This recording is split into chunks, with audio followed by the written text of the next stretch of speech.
Welcome, everyone. I can see that people are joining us now. I'm Ginny from Walking Women, and here to welcome you all to our series of webinars. This is the third in a series of webinars to bring you a bit closer to our holidays and give you the chance to talk directly to our partner in country and sometimes to meet guides. So today, on our third webinar, we have Sheetal here with us, who's joined us from the mountains of India, where we will be hiking. And she's going to talk you through our epic adventure that we're going to be doing together in February.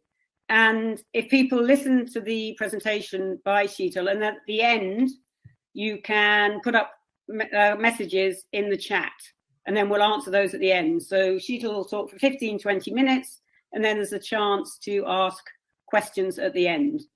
So over to you, Sheetal, to hear live from India. Hi, good morning. I'm Sheetal Thakur. I run a company called Rainbow Journeys. It's a destination management company. It's an all-women company that I run. And I stay in the mountains in the Kumaon region, the same region where the hike is taking place in February. And basically, the whole idea of this webinar is to entice you all so that you can come to India, right? That's the whole idea. So yeah, so if everybody, can we start the presentation? Yeah, it's 3:30. Or you want more people to join in first? I think start, because it's all recording, Sheetal, so we will send it round afterwards. Yeah. All right. Okay, so this presentation is for India. It's basically, I'm going to speak about the tours that we do in India and our small history, how we got into the tourism department and how I got into a tourism department. And we'll take it from there. Yeah, so a few topics we'll cover in this webinar is who we are, basically, why should you travel with us, and the hike that we're doing in the Lesser Himalayas, that is in February. That is for 11 night, 12 days. And we talk about some of the extension tours that you can take after the trek that ends in Delhi. And the last section will be the question and answer section. So if you talk about me, that's me. I was born in the foothills of the Himalayas, born and brought up everywhere in India. And I think the reason that I was born in the foothills, that's why my love for the mountains. Been in industry for last 17 years, opened Rainbow Journeys in 2015, when after spending many years in the industry in different fields, right from leisure tours to adventure tours to wildlife, then I decided to open a platform basically through Rainbow Journeys to give a safer space for the women travelers also. And these are all women tours, and the itineraries that we make are more women oriented. You know, all the part of the itinerary, the options that we give for the travel, they're all women oriented. And so that's about me. I've explored the Himalayas entirely with my dogs. I live with my 2 dogs, through treks, through overland journeys. So yeah. And yes, I've been traveling in India for the last 25 years, and I still feel that yes, India is a huge country, and I feel one lifetime is really not enough to see this country. So I think I have to take another birth, maybe. So yeah, incredible India. India is incredible, with one country, 1.4 billion people, 28 states, 7 union territories, 21 languages.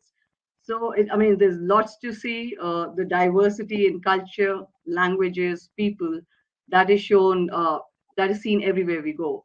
So every part is very different in their culture, in their cuisine, languages, the way they dress. So that's the unique part of India. Like I told you, we have been conducting tours since 2015. So 7 years, we've been taking inbound tours for Germany and Brazil at the moment. And we like to include offbeat places, places that that are not explored. And also, I think with COVID, a lot of new perspective have opened. A lot of new, like people have realized that it's a good idea to give experiences in offbeat places, in faraway places. So a lot of faraway places have opened up in terms of homestays and village stays, and we try to include those places in our itinerary. Also, like I told you, it's a women-oriented itinerary, so we do also visit NGOs during our trips. It can be in any part of the country, which are women-run, of course, and also women work in those NGOs. So we try to include those in itineraries. We offer leisure and wildlife tours in North, South, and Central India. And when you say leisure tours, is, of course, it includes all your forts and palaces, your sightseeing, your wildlife safaris, easy adventure also. So our itineraries, our leisure itineraries are usually a combination of all these factors, where we include small things, small experiences from every field. And so basically, yeah, so I'm not going to go much into the leisure tours that we do because we're doing a hike and we're doing a trek with the walking women. So I'm going to focus more on our trekking abilities, and also the fact that we've been conducting treks for many years in India. So it's a different enterprise altogether, when you are conducting a trip, conducting a trek basically in the Himalayas. So the treks that we offer are fully supported. When we say fully supported, it's basically a team of cooks, of porters, of mountain guides that go along with us, and we pitch tents and as we go along. So we are fully supported. Trekking itineraries that we do, these are the trek leaders and the mountain guides that we have. They are all experienced. All our trip leaders, especially the trek leaders, they are all they have done their courses in mountaineering from esteemed organizations in India. And then only we take them. If they have experience in the mountains, then only they come with us. So they are women. They are women trek leaders that we have. And also we have mountain guides. Mountain guides are usually the local guides that we take from the specific area where we are traveling or where we're trekking. And those people are well versed in their area. So we try to get women mountain guides, but a lot of times we can't get it. And so we have male mountain guides also. Local associates are basically, they are a point of contact in the local area that we are trekking, and they provide us the logistical support in terms of the ponies or the porters that we need. Cooks are our own. They have been working with us for many years. They are specialized cooks that go on treks, and they've been working with us. So they also come with us. So it's a whole team that goes with the trekking, with the camping team. And safety measures, yes, very important. Like I told you, they are qualified leaders. Also, every leader has to do a NOLS course in India. And most of the trek leaders, we do wilderness first aid course from National Outdoor Leadership School, US. Now, this is an organization which has got their offices in India, and through them, most of the mountain guides and the tour leaders in India, we do small courses of first aid through these organizations, which is more reliable, and of course, it helps us also. We carry walkie-talkies on our treks. There's a first aid kit that we carry, oxygen cylinders for high altitude, like above 3,000 if we're traveling, we carry oxygen cylinders. Below that, we don't need it. And of course, SOPs in case of evacuation. We have SOPs, even our local, agents have SOPs. So we coordinate with each other in case there's an evacuation that's needed. First-hand experience off routes. We've been traveling for many years. Most of the areas have been covered. We have covered most of the areas in the Himalayas when it comes to hikes or treks. And but if there's any particular area which has been destructed by landslides, or if there are huge rains in a season, or they have destroyed the path, then we actually do a recce trip again before we lead any trek, in case we come to know that there are some damages being done, just to know how the the route of the trek is. So yeah, and season is very important for every trek that you do in the Himalayas. There's a season for every trek, like we say in India, in the Himalayas. The high altitude treks are normally done in summers, which is April, May, and in autumn, which is October and November. But the mid range, say up to 3,000, you can do it in March, April, May, and then October, November until December. And there are some monsoon treks also that we do. That is from July, August, and September. These 3 months. And high altitude treks in Ladakh, which are basically around 3,000 meters. Ladakh is a high altitude desert, so it doesn't rain there. So we do treks over there in from June, July, August, September. So like throughout the year, we can offer you treks except for the month of January, basically. From February till December, there's always a trek in India that you can do.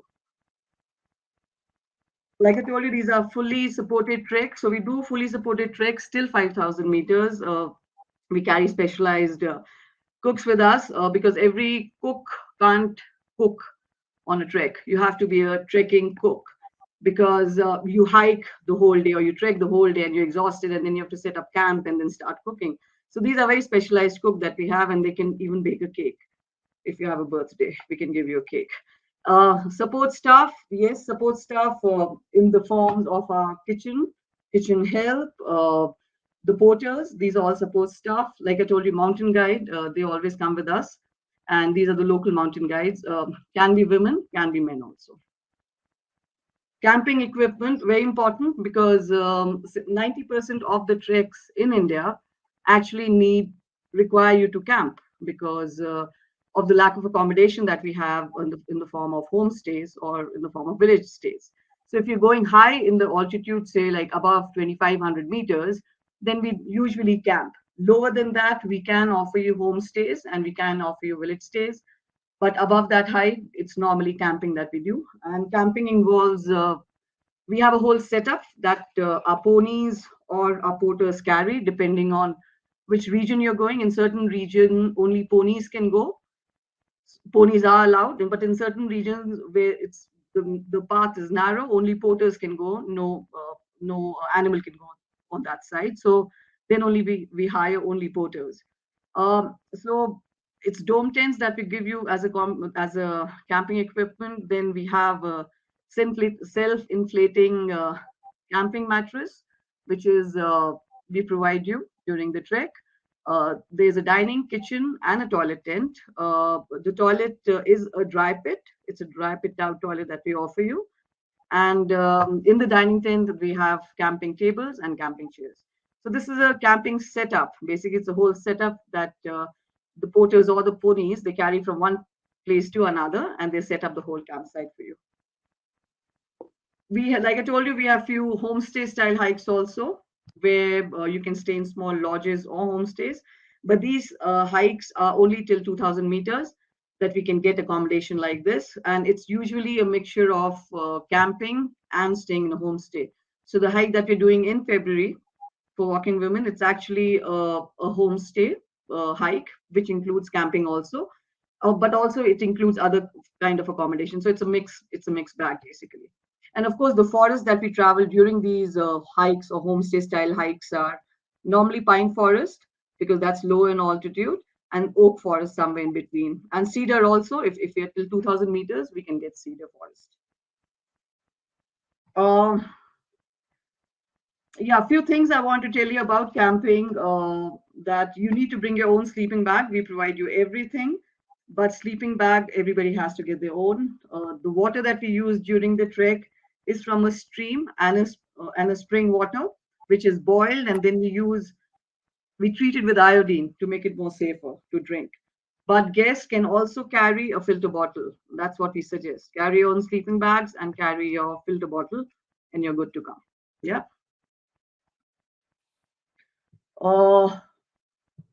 Yeah, cultural interactions. We go through a lot of villages on our treks in the far-fetched areas, and we do interact with the women over there. And people, the villagers in the up in the Himalayas, they're very friendly. They'll always ask you to invite you to for a cup of tea or for a meal.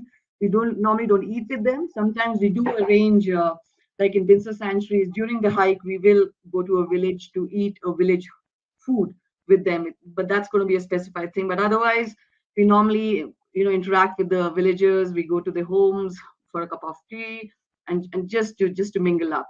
So cultural interaction, there's lots when you go up high up in the mountains. Okay, now coming to the hike, which is the hike that we're proposing from 24th of Feb to 7th of March 2023. I'm just going to go through the slides, the day-to-day program, and what all we're going to do. So this is in Kumaon. Like I told you, this region is the northwestern region of the Himalayas, of the lesser Himalayas. And these are actually lesser Himalayas. The altitude is between 1800 to 2000 meters where you will be hiking. And the maximum altitude that you'll go to is 2200 meters. So according to me, 2200 meters is not very high. So that's why I call this a hike. A trek is when you go higher up. So we're doing a hike. It's a nice hike through the forest, of course, and 11 night 12 days. Hike days are 5.5 days. Then we're going to hike, but we'll also hike later on in Jim Corbett National Park, which is the later part of this trek. You don't have to be really physically fit to do this hike. It's an easy hike. The altitude variant will be 200 meters at the maximum in a day, so it's not much. You can easily hike from, and the hike goes through the forest, the pine, rhododendron, and pine and oak forest. So it's a beautiful hike through villages. Let me do that. The view that you see. So basically Kumaon hills are maximum 2200 meters in altitude, and that's the reason why we can see the greater Himalayas. Like in photograph, you can see so clearly. And this middle peak that you see in between is actually Trishul, which is 7120 meters. So there are two main peaks that you see in Nanda Devi, which is the third highest peak of the world. That also you see, which is actually on the right side of this photograph of this peak is the right side. Yeah. So the view is beautiful. The Himalayan view is spectacular from Kumaon, and throughout the hike you'll see such a view. About Binsa Wildlife Sanctuary, this was established in 1890, and it's a protected sanctuary with oak, rhododendron, and pine forest. Altitude is 2200 meters, like I told you. This was the old hunting ground for the old rulers, and after that, the British, when they came, they made this as a British administrative region, and the bureaucrats had estates there. And one of the estates we'll be staying for 2 nights when we go into Binsa Sanctuary. Spring is usually the best time, so you're coming at a nice time when rhododendrons will be in bloom in the forest. The total sanctuary hike is 60 kilometer of hiking trail we have in this, and we're just going to do a part of the hike in the sanctuary. And various kind of animals you get. It's a leopard land. If you're lucky, you can spot a leopard also. So we hike in the northwestern Himalayas, like I told you, and yeah. So 5 days. It's basically 5 days is going to be inside the sanctuary, and the later part of the trip is going to be in the Shivalik range, which I'll tell you later. We explore the oak and rhododendron forest. Like I told you, we pass through the villages. The forest is dense, where you can see moss on the trees everywhere. We'll visit communities which are self-sustaining village communities. They still do farming by old methods, and they still do cattle grazing. That's the main source of income. Through the trek, we'll also have a hike to Jageshwar. It's a 7th century temple structure. The hike will actually pass through this, and it's a beautiful forest, cedar forest, where this temple is. The later part, like I told you, is Jim Corbett National Park. That's Asia's first national park, known for its highest density of tigers. And this was the first park where actually the Project Tiger started in India way back in 1976. So coming to the itinerary, I'll just go through day-to-day itinerary. 24th February, you arrive in Delhi. There'll be a good group transfer from the airport to the hotel. But in case the group doesn't arrive at the same time, we can arrange for separate transfers also. But that will be an extra cost, but you can let us know. The hotel that we'll be staying is in Connaught Place, which is central Delhi. And so it's easy for you to roam around in Connaught Place, which is actually the hub of everything. So, and the lovely walks in Luton's Delhi. So it's basically the Luton's Delhi where you'll be staying. Once you arrive, the afternoon will be free that day. But later off, we have an option. We can go and visit a step well, which is at a walking distance from the hotel. It's a small walk. We can actually walk around the lanes of Luton's Delhi that evening. And of course, sorry, your accommodation, I told you, will be in Hans. Yeah. 25th, the next day, we early morning, you board a train to the foothills of the Himalayas, which is Kumaon, and it's a 5 hour. It's a 5 hour journey. Yeah, it's a 5 hour journey through the train, and then 3 hours by road. But you arrive in Binsa Sanctuary by, say, by afternoon. You'll be arriving at Binsa Sanctuary. Your stay will be at a British bungalow, which is the Grand Oak Manor. This was the home for the British Commissioner Sir Ramsay Henry. So we'll be staying for 2 nights in this bungalow, and we will be exploring the forest while we stay there. This is the hike. It's a day hike we're going to do while we are in Binsa Sanctuary. Uh, but from today onwards, we'll have yoga sessions. There'll be a yoga instructor who's a women lady instructor who'll be traveling with us. And during the hike, so from 26th February onwards, for next 4 days, you'll get yoga every day in the morning and in the evening. So you do a more morning session in the morning, then we go out to explore the sanctuary with a packed lunch. We explore the villages. The hike is around around 5 to 6 kilometers, and it'll take around 4 to 5 hours for us to do the whole hike, and we come back and stay at Grand Oak, which is a place. Next day is when we hike. We get up in the morning, we have a yoga session followed by breakfast. Then we start a hike to a small village called Gonap. Gonap is the place where we'll be staying in a homestay. It's a small homestay that you can see on the right. It's a basic but nice accommodation they have got, and it's in the middle of nowhere. Basically, it's in the middle of a village. So we stay for 1 night there. The hike is beautiful. That will take us to Gonap. We'll go to another village, Satri. It's the hike is through the pine forest, and then we come to the oak and rhododendron forest, and we reach the village. We camp over there. Of course, we're staying in a homestay over there.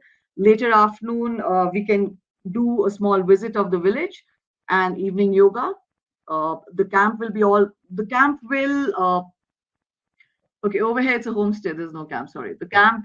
Yeah, there's one thing I want to mention. Since there are only 4 rooms in the homestay, the accommodation will be on twin share basis.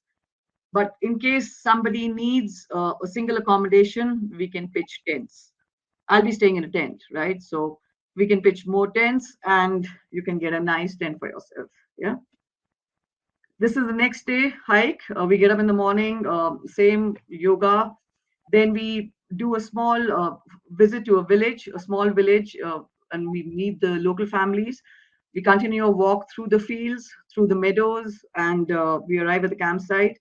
In the evening, we can visit Anandmay Ashram. She was a saint and a yoga guru in India in the earlier times. So we can visit her ashram in the evening, and followed by we come back to a campsite and we do yoga and meditation again, and then we have a dinner. But the only thing is, now from this day, Dholchina, this is campsite. So you'll have, when you arrive at the campsite, all your tents will be set up, and you'll have a full campsite set up on that day. And that day, dinner, of course, will be served. All during the hike, you'll always have packed lunch. We'll give you packed lunch during the hike days.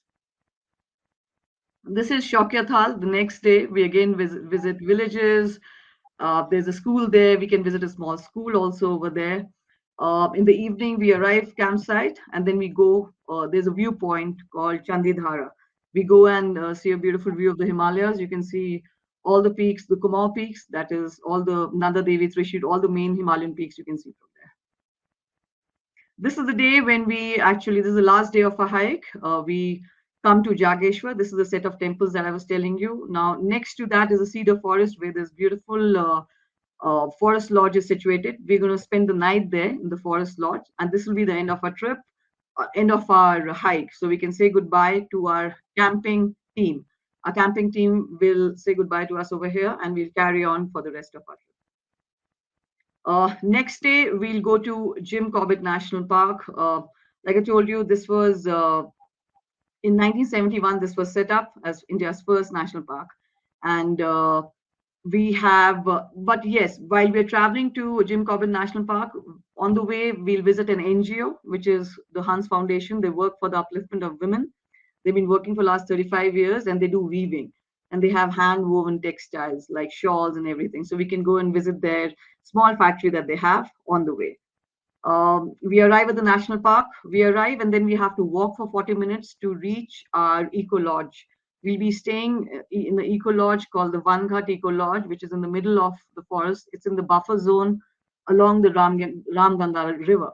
So we deboard our vehicles and then we'll walk for 40 minutes, cross the stream, reach the place. It's in the middle of nowhere. We'll spend 2 nights in this beautiful accommodation where I mean, there's wildlife, there's a lot of wildlife around and a lot of opportunities for birding also. And also this place you can do marcy fishing, sport fishing, if somebody wants to do sport fishing over there.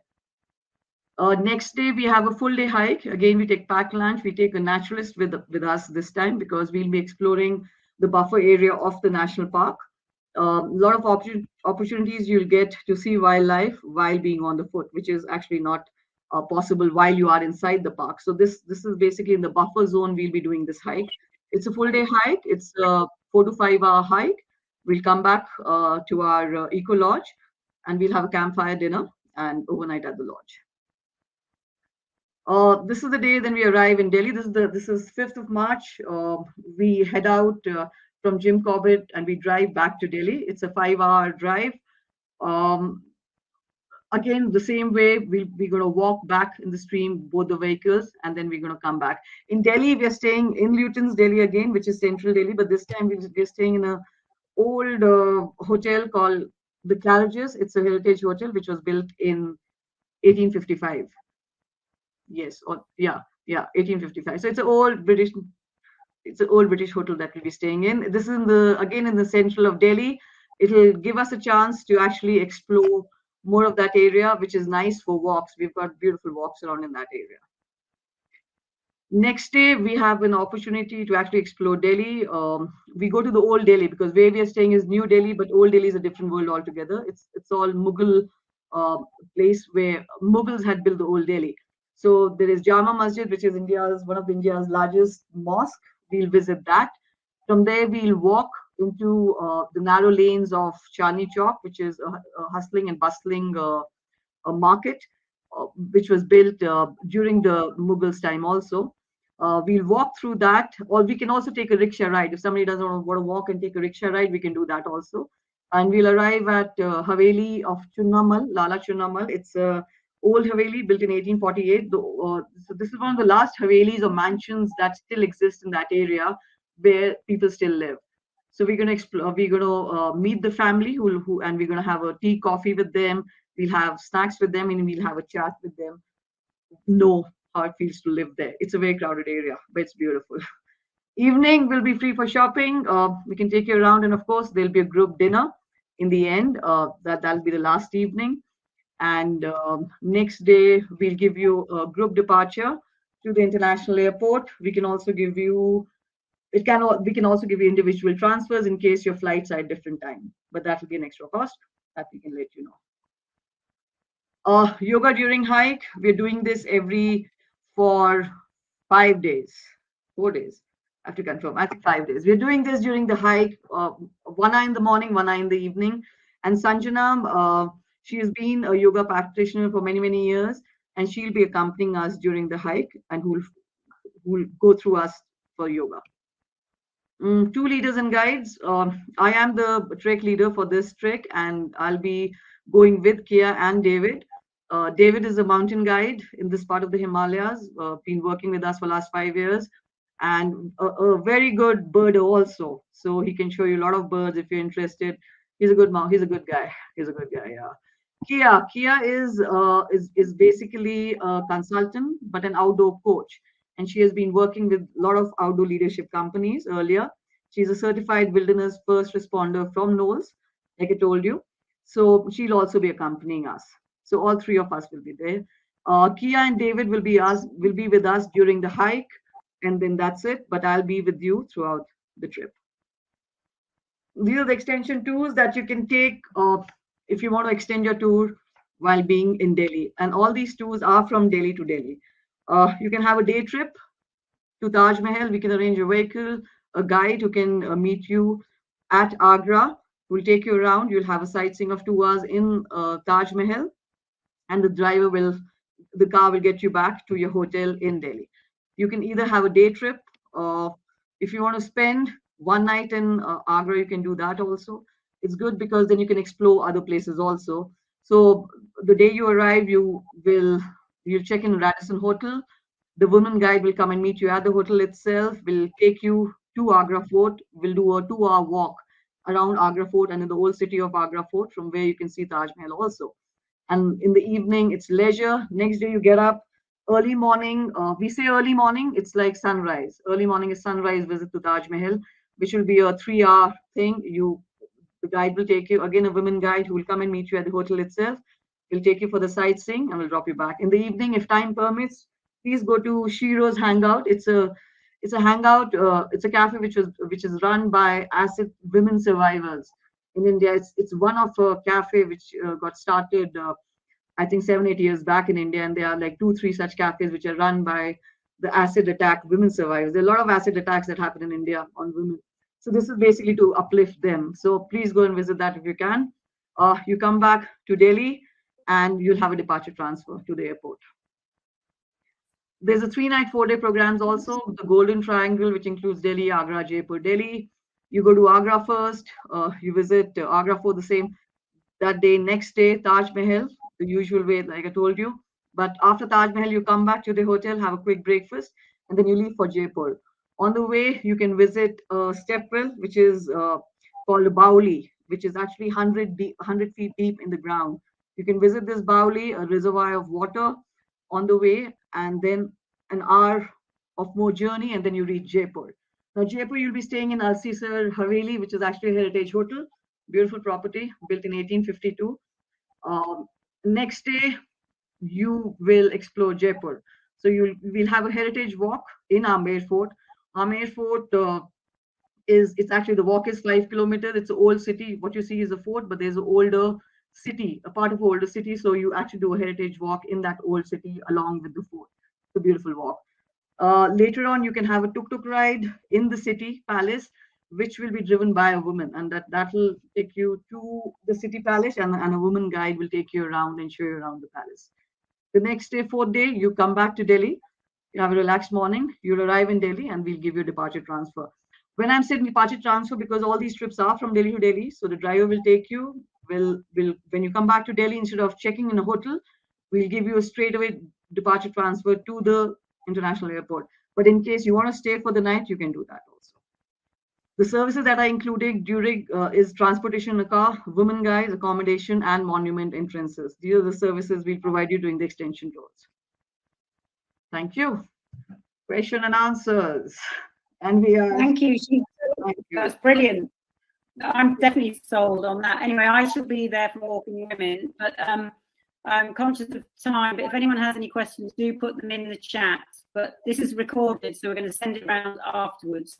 And people would also be able to send in questions by email if they want. So if anyone has any burning questions, I can't see any coming through. We'll give you a couple of seconds. Does anyone want to type anything in for Sheetal? No, they're very quiet. But hoping we've got some very interested people who will join us on this trek, because it looks absolutely amazing. We're really delighted to be working with you, Sheetal. Thank you. Same here. Yeah. Same so here. For now, we will end and just say thank you again, and we'll see you. Well, I'll talk to you soon after this presentation. And any questions people can ask at any point. We're always here at Walking Women. Just give us a call or send us an email. And thanks, Sheetal. We'll end it now. Thank you very much. Thank you. Thank you so much, Jenny. Thank you for giving me the time, actually. Thank you. And yeah, thank you so much. Thank you. Thank you, Leslie. Thank you. Bye. Bye-bye. Bye-bye.